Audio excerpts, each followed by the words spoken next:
Hello, I'm Jashikins, and welcome to another episode of Jash Reads. Tonight, we continue reading Megamorphs #1, The Andalite's Gift.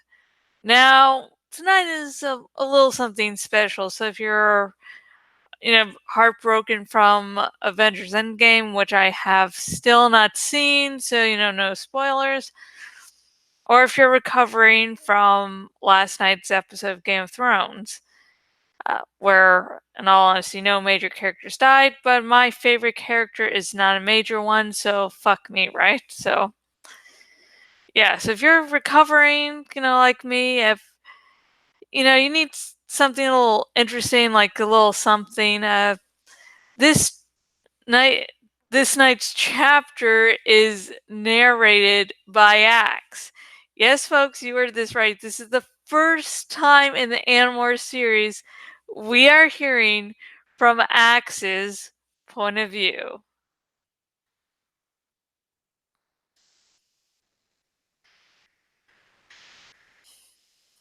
No pressure on me, right? Okay, here we go. My name is Aximli Escorth Istil. I am an Andalite. It was my brother, Prince Alfangor, who gave the humans the power to morph. He had been injured trying to drive the Yerks away from Earth, and when he crash landed his fighter, it was Jake, Rachel, Tobias, Cassie, and Marco who found him. It was Visher 3 who killed my brother, so my human friends have told me. Someday I will avenge that death. I must kill Visher 3 or be dishonored. Later, Jake and the others found me. I was the last surviving Andalite from our great dome ship. I am not one of the Animorphs, but I fight alongside them against our common enemy, the Yerks. And while I am on Earth, I have taken Jake for my prince. Had gone along with Marco on his foolish venture to the home of the human named Darlene. I knew it was foolish, but I thought it would be better for Marco to have someone with him. Marco is highly intelligent, but he is also very afflicted by a condition the humans call sense of humor. I have noticed that Marco's sense of humor sometimes makes him do strange things. But when the great beast from the sky appeared, I was powerless. Later, the humans asked me for answers. Did I know what this beast was? The humans assumed that I must know every terrible thing that lives in this vast galaxy. But I did not know this creature, and it frightened me. When we set off to find Rachel, I traveled through the woods. I live in the forest now. It is my new home. I ran steadily to reach the place where I was to meet up with Tobias, Jake, and Mako. Then I detected the smoke. I looked up and saw a pillar of smoke rising through the trees. My eyes swept around me, checking every direction. I must always be very careful not to be seen by humans. One stalk I followed the pillar of smoke into the sky. And then I saw not smoke but dust. Dust that blew faster than any wind. The beast. It was coming again. I ran faster than before with all my speed. It had to be looking for me. It had come to hunt me down. I'm sure of it. Why should I run? Not toward where Jake and Marco were supposed to be. I could not lead the beast to them. But the fire. Maybe the smoke would hide me. Yes! I raced toward the smell of smoke. My hooves flashed. My tail was stuck down tight against my back for speed. I saw a small clearing, and in the clearing, a pillar of flame, a building of some sort. It was burning rapidly. The heat blasted me. I could hear the noise of dry wood snapping and popping, flames sucking at the air. But there was a greater noise. The beast above me, above the fire. It swirled and roared like a storm. Then I saw another creature. It was an earth animal called a grizzly bear. It reared up on its hind legs and bellowed defiance. But that mighty voice was swelled up in the hurricane howl of the dust beast. A grizzly bear? Rachel had a grizzly bear morph. I had seen her use it. It had to be her. Rachel! Rachel, is that you? The huge bear swung its massive head to glare at me, but there was no thought-speak answer. Rachel! Rachel! Is that you in Morph? It's me, Axe. Rachel? Is that my name? Suddenly, the dust beast attacked. In a rush of hurricane's wind, it descended on Rachel. Not on me, but on Rachel. It was her the beast wanted. She stood firm, unafraid. Rachel! I cried. Run! You can't fight it. The beast of 100 gnashing mouths descended on the bear. The bear swung a massive paw.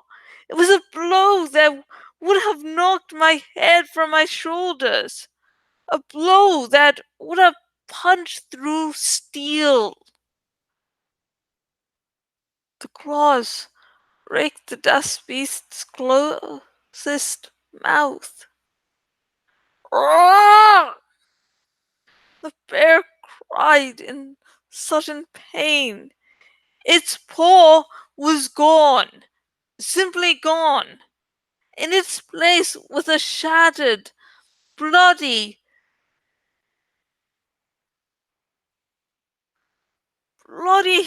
stump. What could I do? I was desperate. My tail was my only weapon, but the creature would simply grind it off as he done with Rachel's paw. Rachel bellowed in pain from her awful wound, but she struck again, still standing erect and defiant. She struck again with her other paw.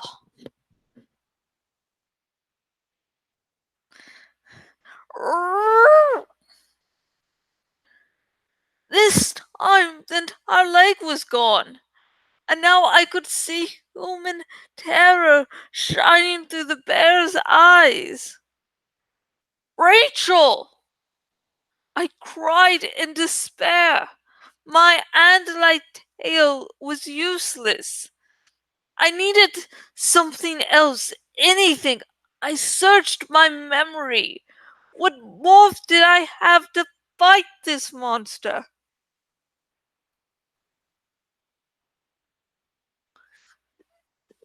Nothing. Nothing. Rachel's bear was one of the mightiest morphs we had, and she was doomed. There was nothing left now but to escape. No, not to escape. To follow this creature. To find where it hid. To find where it came from. I had an earth bird morph. It was called a harrier. It was very fast. I could morph and perhaps be able to follow this monster. Because one thing was certain. I could not save Rachel.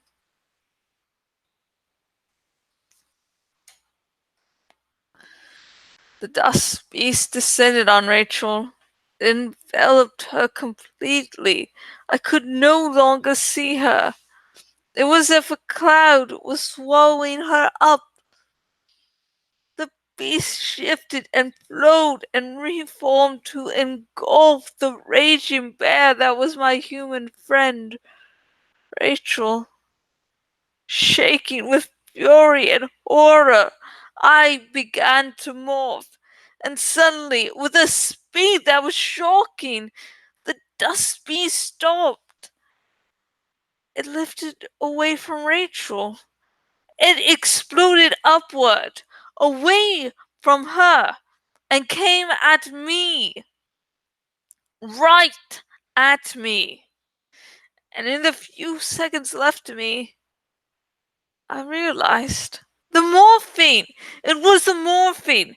That's what it was after. It was reacting to the morphine. It was the morphine energy itself that drew the beast. It lifted from Rachel. I had a flash of her bare body wrapped in living ropes. The beast had not killed her.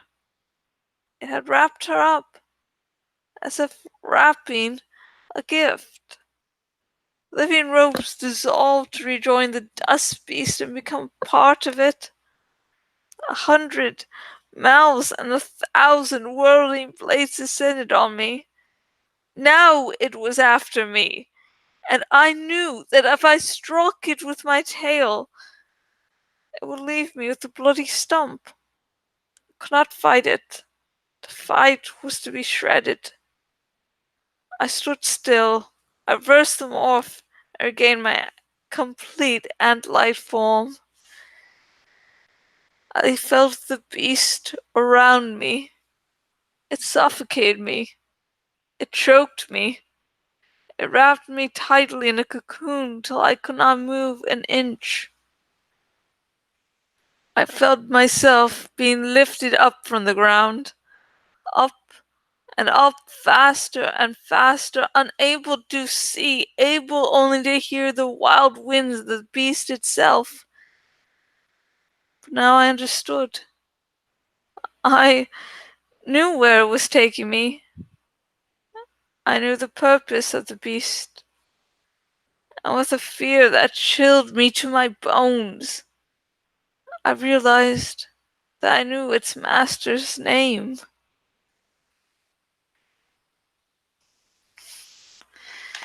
And that's it for that chapter.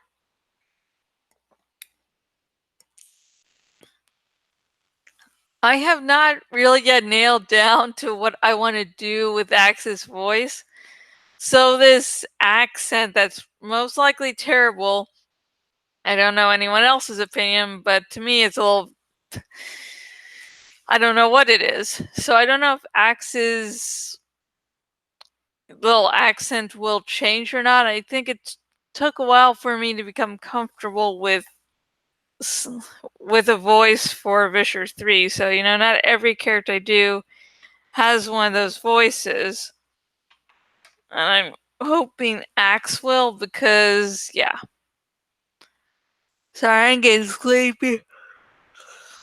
Oh, shites. Yeah. So this chapter, we're finally seen from an Andalite's perspective. And he feels like an outsider, and this is the first time we're learning about one of the things I really don't like about Andalites that I will probably be pointing out in the future, every little thing I don't like. But in this case, it's X is honor bound to kill Visher 3 because Visher 3 killed Alfengor, who's the older brother of Axe. So yeah, it's like Axel needs to get into a situation where he can kill Visher 3, and it's like, oh, and I think some of that annoying storyline is going to pop up in later chapters of this book, so I won't speak of it. But I do find it interesting that both Axe and Rachel thought the Dust Beast was specifically after them. With Rachel, it makes sense because, well, she has amnesia and she wakes up as this half bird, half person thingy-majig. And suddenly she sees this dust beast coming towards her and is like, oh guys, this definitely means that I am cursed. With Axe, he doesn't take into account of what was this dust beast going to go after.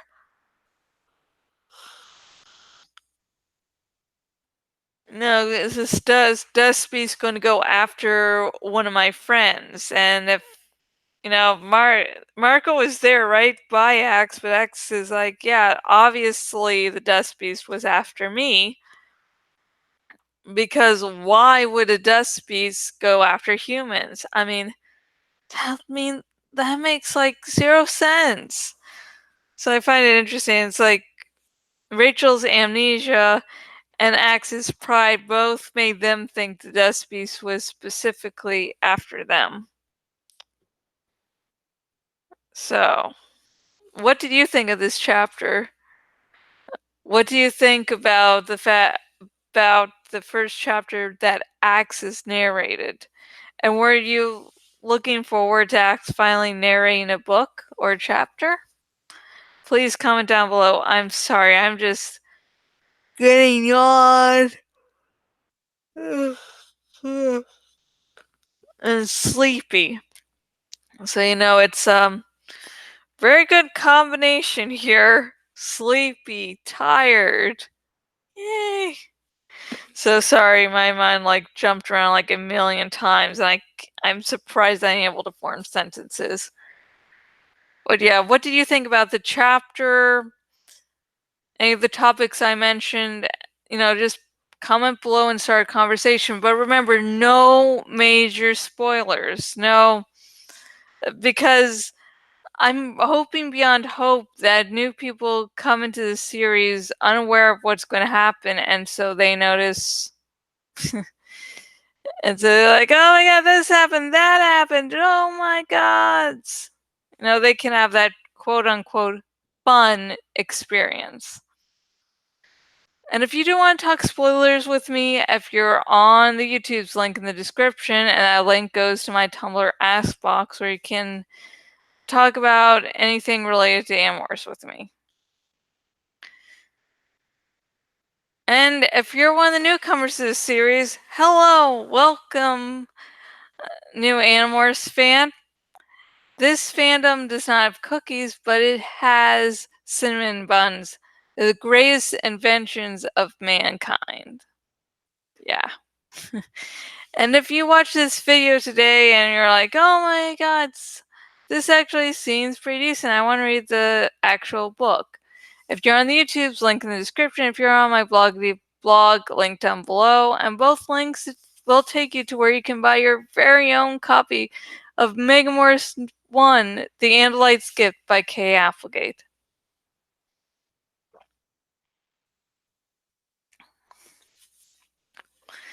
If you are watching this on the YouTubes, please like this video for the first chapter Axe's narrator, like because you like Axe.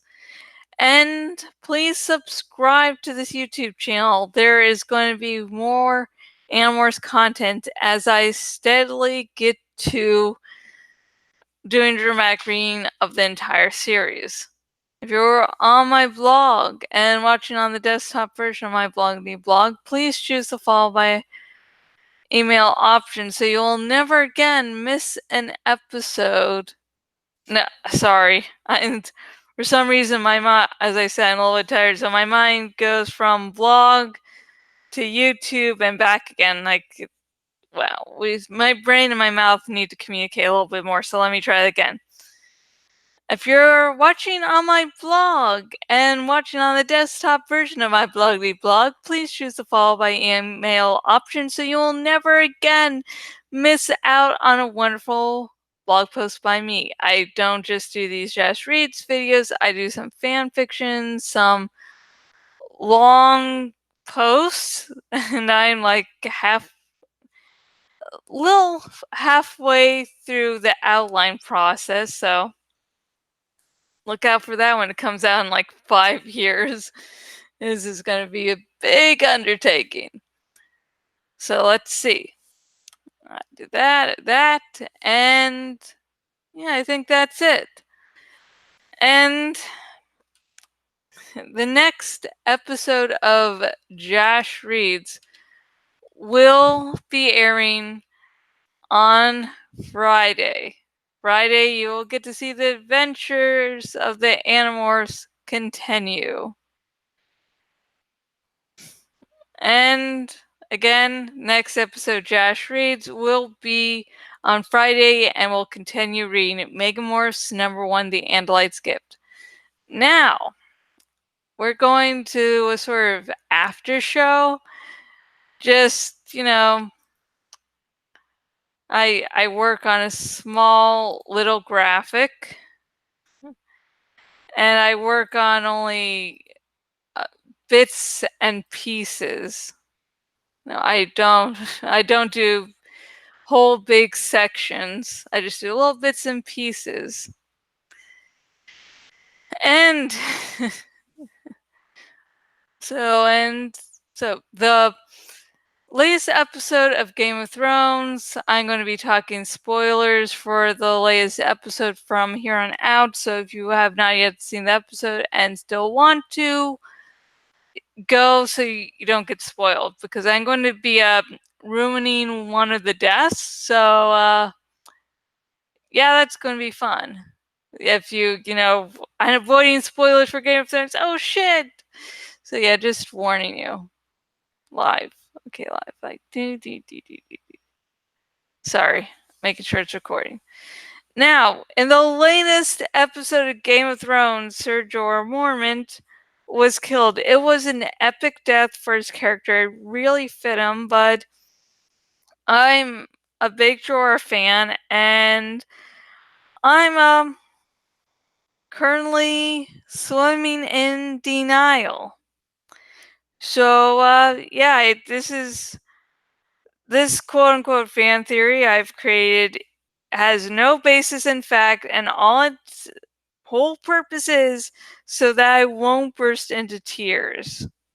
Okay, that's its whole point. I don't seriously believe it. I just it makes me happy. And I woke up sad because Jorah died. So it's like, yeah. It's a fangirl moment, but I'm not going to claim it's close to canon. So, Yeah. So, what's this quote unquote little fan theory for funsies? Would that be considered crack theory? I think it might be. And so, what if, Ghost for some reason was riding beside Jorah? What if earlier, John had said, we're going to have a backup plan, just in case. And Jorah's like, that won't work. I'm not a warg. And then when he died, Ghost took Jorah into himself, and now Jorah's in Ghost there, and Ghost is alive, therefore Jorah is alive. And even though this is not true, there's no basis in fact, I have probably just doomed Ghost because my favorite fucking characters always die. So we're going to have a dire wolf, and there's going to be Sir Jorah that you can barely see.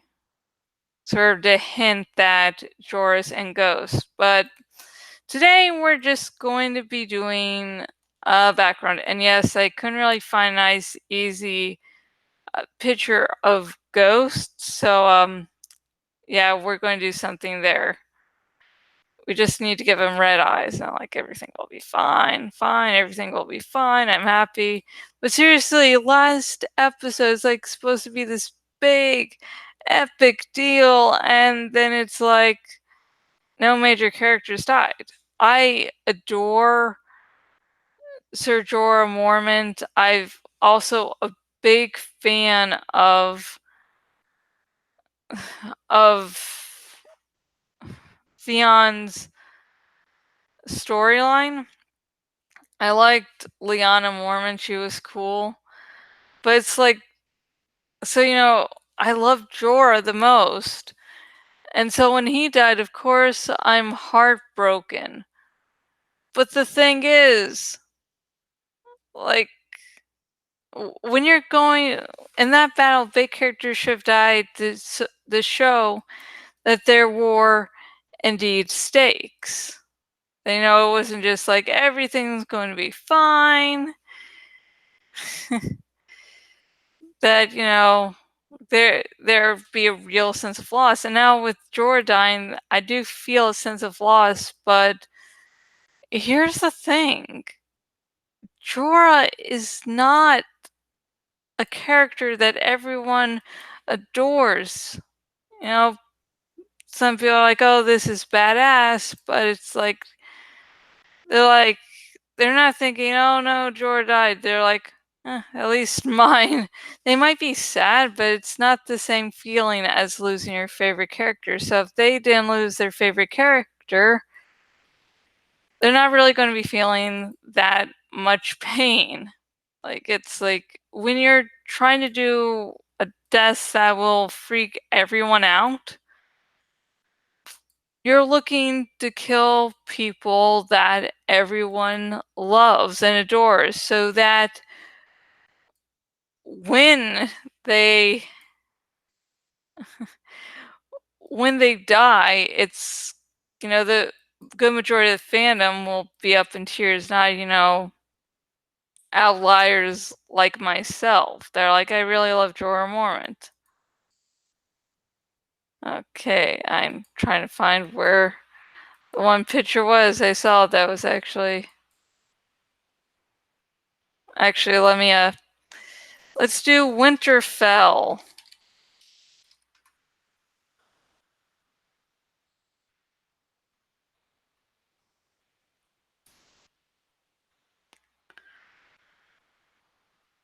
Oh fuck. Yeah, the Boltons got fucking their asses kicked.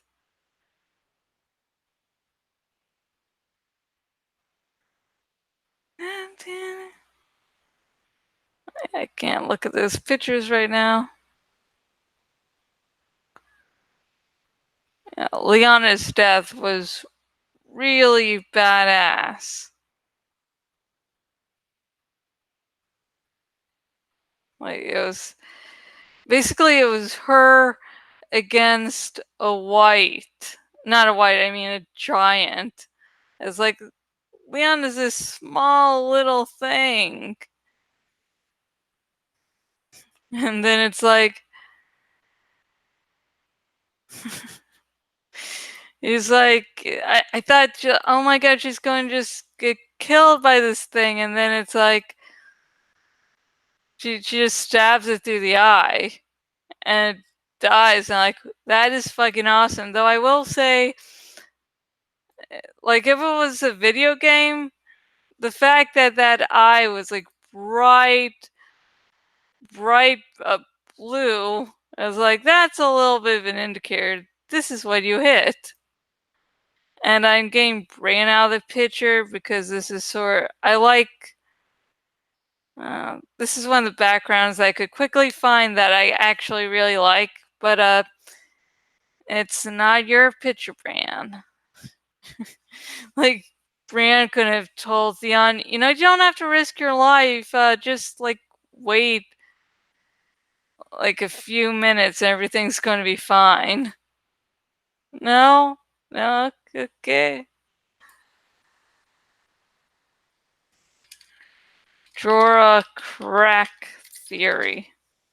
So yeah, this is not something that I'm just going to fall asleep believing just so I can get to sleep because yeah, that death really fucking hurt.